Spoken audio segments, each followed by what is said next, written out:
This is just going to be a 15-minute kind of cliff note version of my dissertation. So it's going to be very limited on the materials and methods, including diets, any type of experimental design. Both of these papers that I'll be discussing with you today have just recently been accepted into the Journal of Animal Science. So if you go to the Journal of Animal Science webpage and you click on the tab that says First Look, they'll be at the very top. So if you want to read about this on your ride home, please feel free to check that out. Or if you have any questions, I'd be happy to answer it either in our questions and answer segment afterwards or in the hallway throughout this conference. So my title of the talk is going to be the overview of the impacts that dietary fat source and inclusion level has on pork production. And dietary fats play many roles within our swine diets. They provide essential fatty acids. There are fatty acids that can provide bioactive properties, and they help within the manufacture and pelleting process. However, due to time, I'm just going to focus on two areas: how dietary fat provides energy, and then how the pig utilizes that energy during different circumstances. And we add energy or dietary fat to our swine diets to primarily do two things: to improve barn throughput or to maintain energy intake. And this is crucially important when either we use low energy ingredients such as high fiber ingredients such as distillers that are low fat, or when insults to intake occur such as during heat stress or disease. And we include dietary fat only when the cost per pound of gain or the cost per unit of energy provided is advantageous. And then I'll just briefly talk about a secondary variable in how dietary fat source or the inclusion level can impact pork carcass fat quality. So let me briefly set up this slide. This was done at Swine Graphics in Gene Gorley's research barn, approximately 2,000 wean to finish. We had 6 dietary treatments. Our first 2 factors was our dietary fat source of corn oil, which is highly unsaturated. It was sourced from a distiller's origin, and choice white grease, which is moderately saturated. And we fed these 2 sources at 3 levels, 2, 4, 6%. And let me briefly walk you through these results. As you can see, we had no response to fat source or fat level on ME intake. Our pigs across our 6 dietary treatments consumed a common energy level.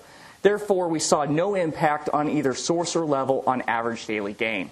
However, since our high-fat diets were more energy-dense, we see a reduction of feed intake due to fat level, and therefore we get a response in an improved feed-to-gain ratio.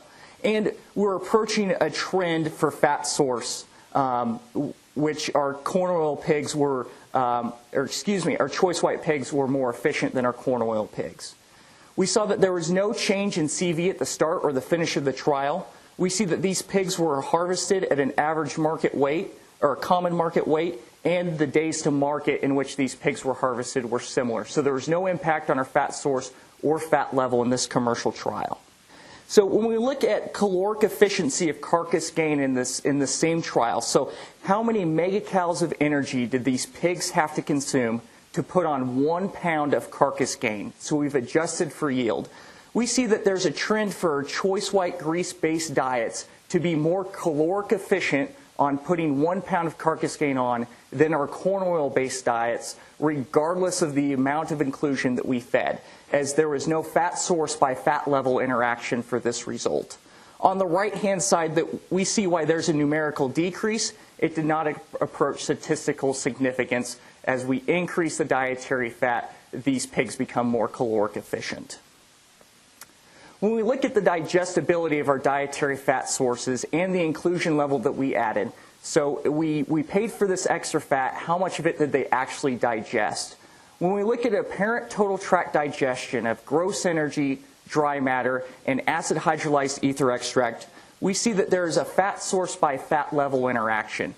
And this is primarily due to our choice white grease pigs not having a continuous linear increase of digestibility from 4 to 6%, in which our corn oil-based diets do. We're not sure why this occurs. We don't know of a biological mechanism for this. It's just an observation that lies in our data set. But when we adjust our apparent total tract digestibility of acid hydrolyzed ether extract for endogenous losses, and we determine the true total tract digestibility of acid hydrolyzed ether extract, between our corn oil-based diets and our choice white grease-based diets, we still have a trend in which our corn oil diets were actually more digestible than our choice white grease diets. So in summary, when we fed choice white grease diets, regardless of inclusion, they were more caloric efficient. However, our corn oil-based diets, regardless of inclusion, had a higher digestibility. So one thing that is common throughout production is during seasonably warm times of year, we reduce our dietary fiber and we increase our dietary fat. Therefore, we wanted to investigate, is dietary fat being used in the same way in our thermal neutral pigs that we may have growing in the winter versus heat stress pigs that we may have growing in the summer. So let me briefly set up these slides as they will be similar throughout the remainder of this presentation. There were no interactions between our environmental condition, so heat stress or thermal neutral, than our diets. So we're only presenting the main effect of environment or dietary treatment. On the left is the effect of environment, and on the right is the effect of dietary treatment. So let me briefly set up this left side. On the blue bar is our thermal neutral treatment. So these were individually fed pigs in a constant thermal neutral environment of approximately 75 degrees Fahrenheit. Our red treatment on the far right of our left-hand graph is our heat stress pigs. So these were individually fed pigs given ad-libitum access to feed and water. However, they were subjected to diurnal heat stress throughout the day. Then our green bar is our pair-fed thermal neutral treatment, the bar that's in the middle. These were individually fed pigs that were restricted based off of the intake of the heat stress fed pigs on the previous day. So they were 1 day behind and were fed the exact same amount as our heat stress treatment. This is important as this allows us to discern what is the actual effect of heat stress and what's just the effect of the reduced feed intake that we see with heat stress. And then on the right-hand side is simply the effective diet. We have a common corn soybean meal-based diet, and then 3% added tallow and 3% added corn oil. And what we see here is we see in this model that we have a 27.5% reduction of energy intake with our heat stress pigs. Now keep in mind, our pair-fed treatment was fed the exact same. So when we look at caloric efficiency of carcass gain, so once again, how many calories of energy did they have to consume to put on 1 pound of carcass gain?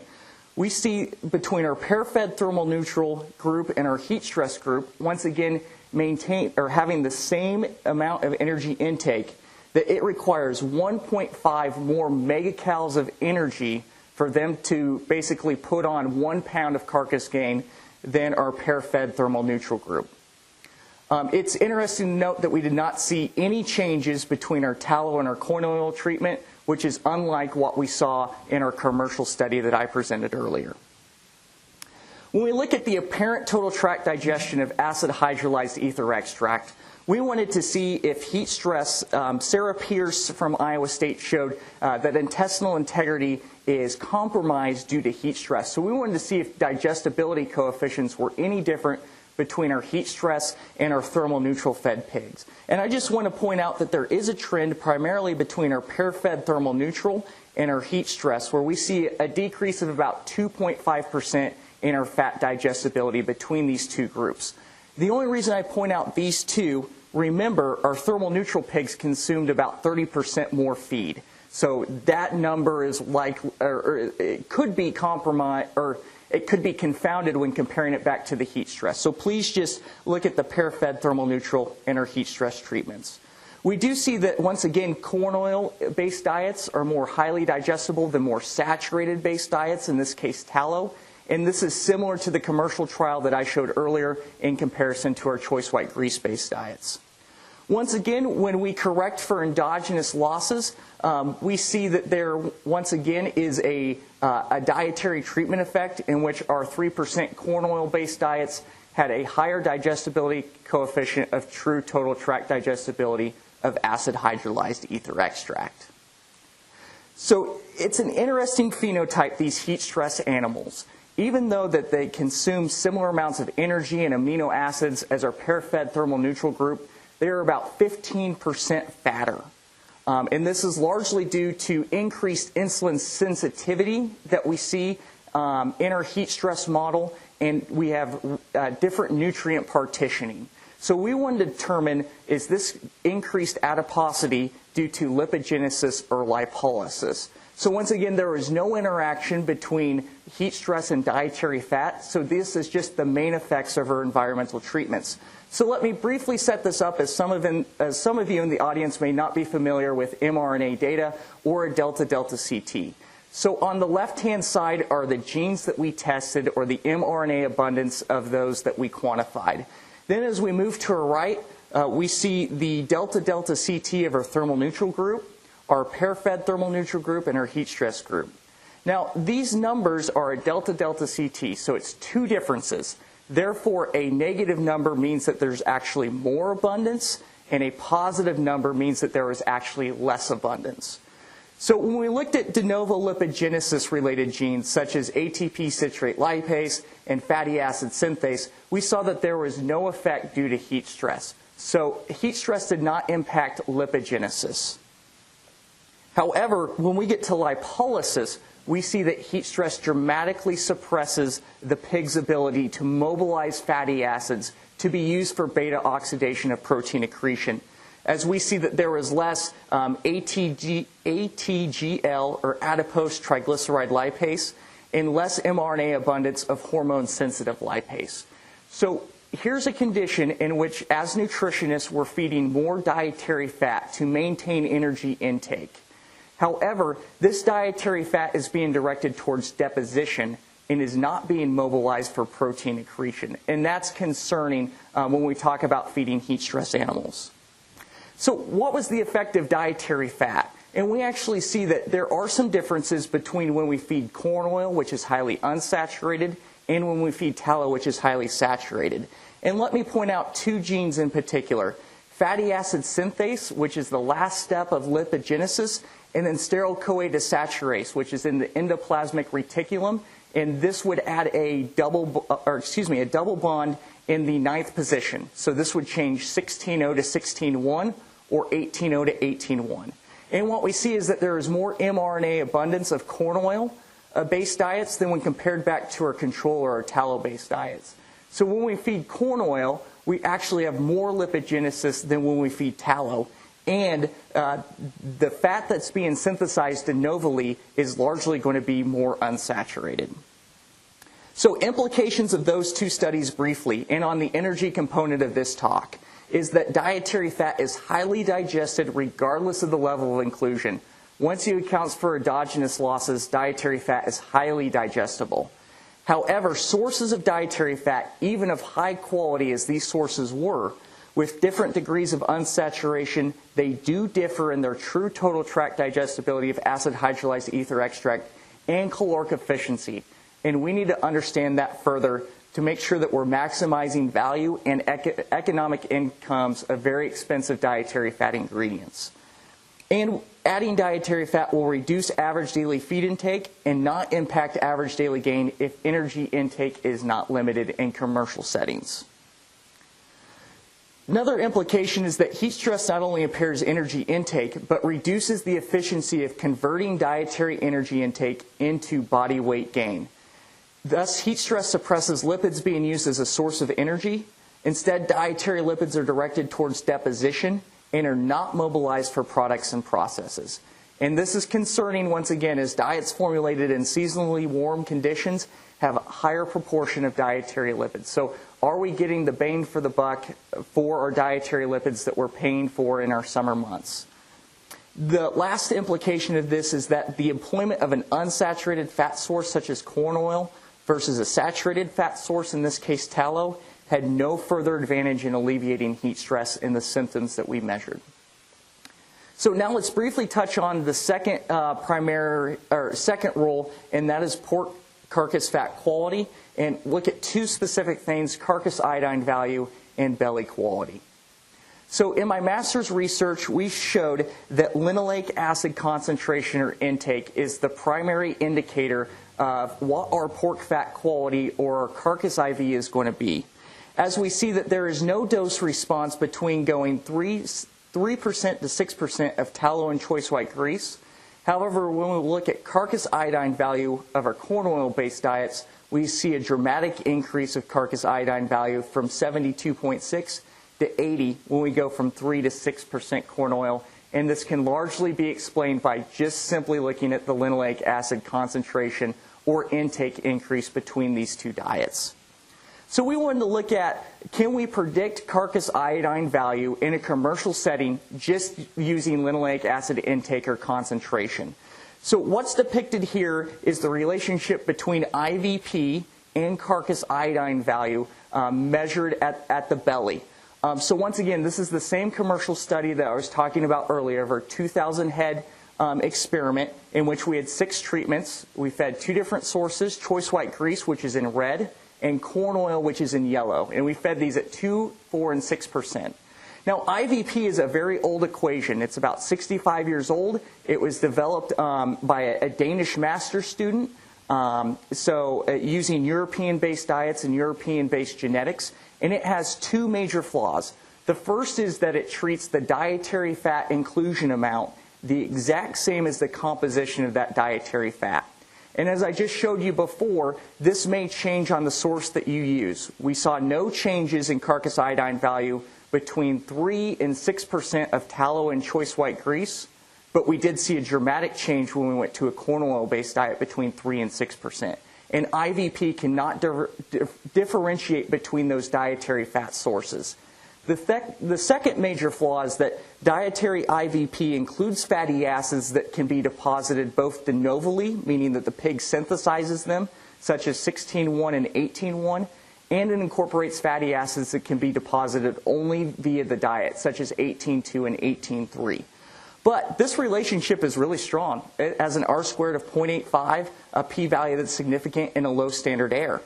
However, I want to point out one particular data point to keep in mind as we go to the next slide, and that is the 6% choice white grease data point. This blue line indicates a carcass IV of 74. For some of you in this audience, that number is very important, as that is the standard that your packer may set. So if you would formulate using IVP under these experimental conditions, your formulation program would indicate that 6% choice white grease should not be fed, as it'll produce carcasses that will have IVs of above 74. And therefore, it'll say you can only feed 4% choice white grease.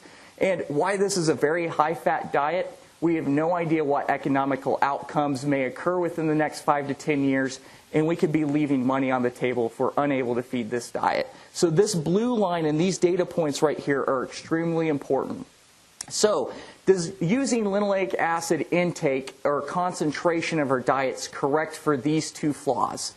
And in fact, it does. We see that our R-squared increases to 0.95 and we have a reduced standard error. And if you keep in mind that 6% choice white grease data point, we see that it's more in line with what it should be in terms of our prediction and what we actually found.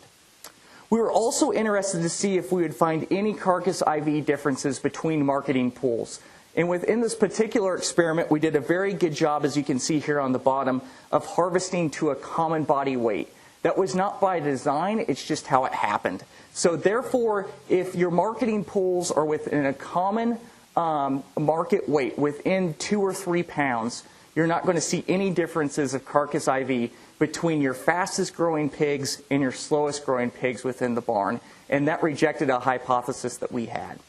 So, briefly, implications. You can use linoleic acid or linolenic acid if you're feeding a dietary fat source such as fish oil to predict your carcass iodine value in a commercial setting. And limiting linoleic acid dietary concentration or intake is the key to lowering carcass IV. And under these experimental conditions, to meet that standard of 74, your maximum dietary concentration of linoleic acid had to be less than 3.4%, and the daily intake had to be less than 88 grams per day. However, it's important to note that I'm not the first that's looked at this, and I won't be the last. There have been meta-analysis that have looked at trying to predict carcass iodine value. However, what is similar among all our attempts is that there is a strong linear relationship between dietary fat composition and carcass fat composition. However, there is no consistency between these attempts on the range of carcass IV, the slope of the regression, and the resulting Y-intercept. Let me give you a quick example. So to meet the Carcass iodine value of 74, in my master's research using individually fed pigs in a high health environment in an academia setting, we saw that the linoleic acid intake had to be less than 111 grams per day. However, in a commercial setting that I just showed, it had to be less than 88 grams per day. That's a 20% difference. Therefore, even using a meta-analysis that would put you somewhere in between, as a meta-analysis is likely to use both academia-found research and commercially produced research, if you're a production company that is trying to use this system, you probably need to develop your own curve to be accurate and precise 100%. So with that, I just want to briefly touch on ongoing research. We're testing 14 different dietary fat sources to determine the ME and NE based off of chemical composition, so how long that fatty acid is or how unsaturated it is, to re-examine the current NRC values that you would find in the 2012 version.